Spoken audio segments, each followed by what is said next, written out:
attraction made my family perfect. Okay, there is no perfect family. But my story in this particular sphere of life is interesting. I was always loved by my family as child, but things started to change after tragic occurrences started to happen when I was 12. More than one thing happened, but all in all, family relationships cooled down and I lost contact with several cousins I loved so much as child. And in my immediate family, my beloved grandmother was much less part of our life, and on other side, my brother cooled down relationship with me more and more. And why all this happened? As I said, it was different factors, and most of them were related to situation in my country. Some of them with sickness. You see, my grandmother had to take care of my alcoholic uncle, of whom she was very protective, and my mother didn't approve way she was enabling him. So there was a rift between them. My cousins had, because of economic situation, to leave our hard country, and we simply lost contact because most time we spent together when they would visit us at summer or I would visit them, and now that was impossible. And all this happened before Skype and Viber.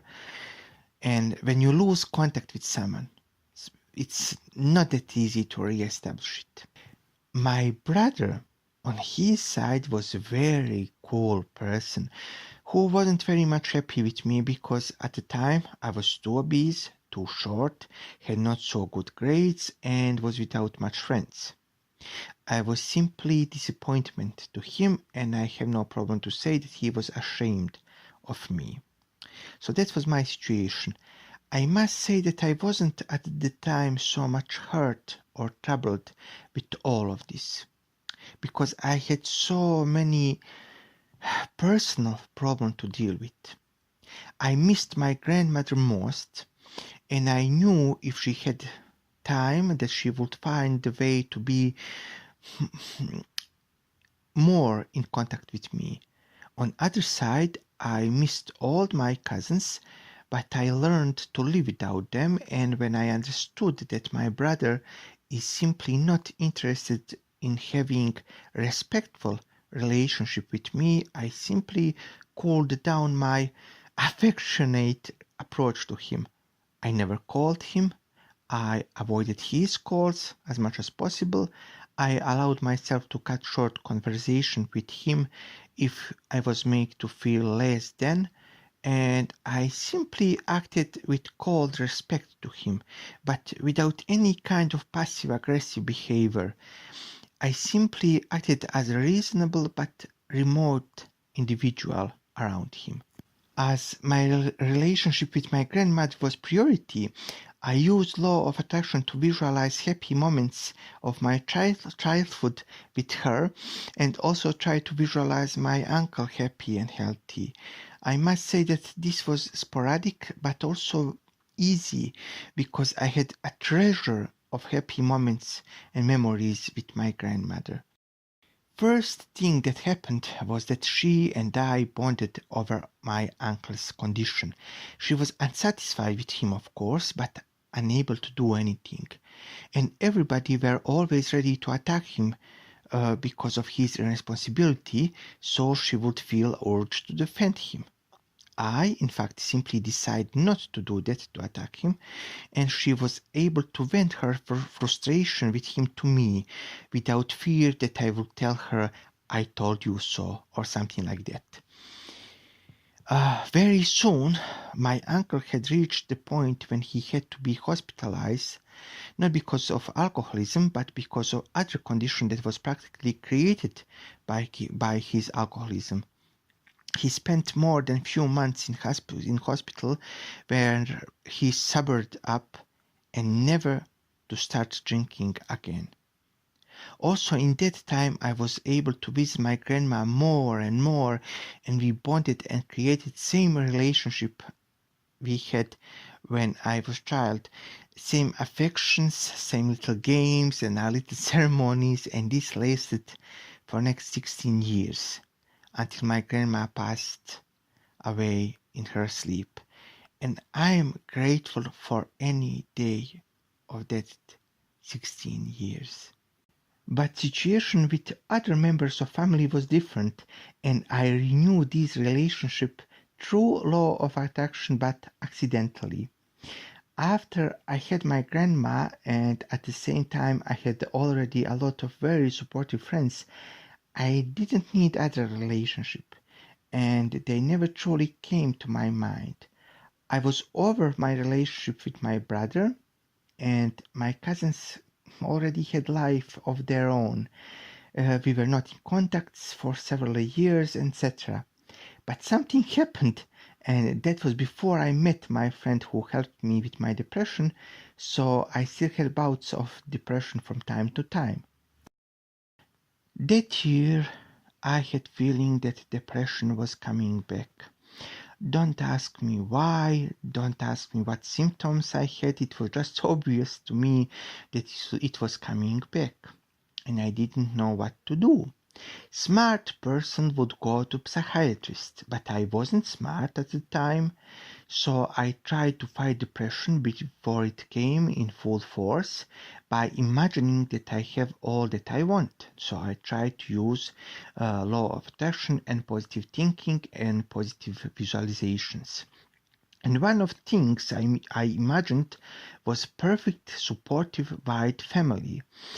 I hold on to that imagination. I visualize all of them around me telling me nice things. I imagined our funny conversations, our walks, plays, everything. It helped with depression.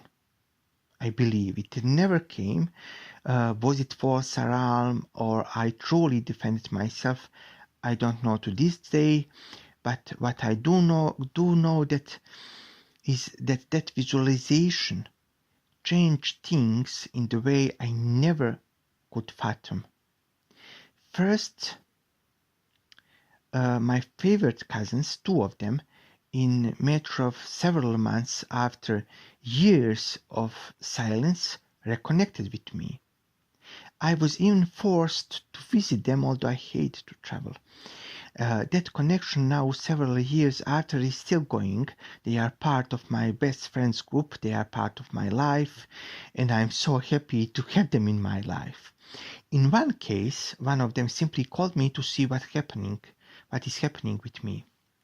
And my other cousin decided to visit because she was very nostalgic. We did have beautiful memories of our childhood, and all this happened just maybe, I don't know, 6 or 7 months after my anti-depression visualization. But biggest change was related to my brother. He started at one point to try to reconnect with me. And I do not want to play mean person, but I did try to avoid that. I created my life without space for him, and I was hurt by his earlier conduct. What I didn't know was that in years when we were estranged, he learned through therapy and with help of his spouse and his friends how hurtful his behavior can be, and he understood that he was achieving nothing, just losing people that he loved. We had several conversations, and to be completely honest, we had big downfall. At one point when almost all progress we made was lost. But soon we mended our relationship when both of us understood that we should be absolutely honest to each other, but not in a hurtful way. Now my situation is that I have perfect relationship with my cousins, I have perfect relationship with my brother, I feel loved, I'm favored among my cousins, and I'm only one who is in contact with everybody, at least with everybody that I want to be in contact. Although my grandma is not with me anymore, I dream her so often that it seems so realistic, just like she never left me. Only thing I didn't succeed is to make all my cousins be in good relationship with each other, but sometimes there are boundaries that we simply can't cross. And that is my story about how law of attraction gave me perfect family. It is possible, you know. It is possible. I did so little. Of course that I tried to be nice and kind and full of love and everything, but it's in vain if you don't use something, or better to say, if you don't have help of some higher power. But that is the end of the story. But at the end of the audio, I have again a little reminder. On this channel, I tell my stories about how law of attraction gave me wonderful things in life and practically fixed my life. I will also post results of my ongoing experiments with this law, so please like and subscribe to help me continue. My ebooks is in description section below, and visit it if you struggle with your weight. Maybe it can help you. Go and see it. It's called Point of Satisfaction, a homemade weight loss method. Have a wonderful day. Have realization of your dreams and fulfillment of your wishes. Goodbye.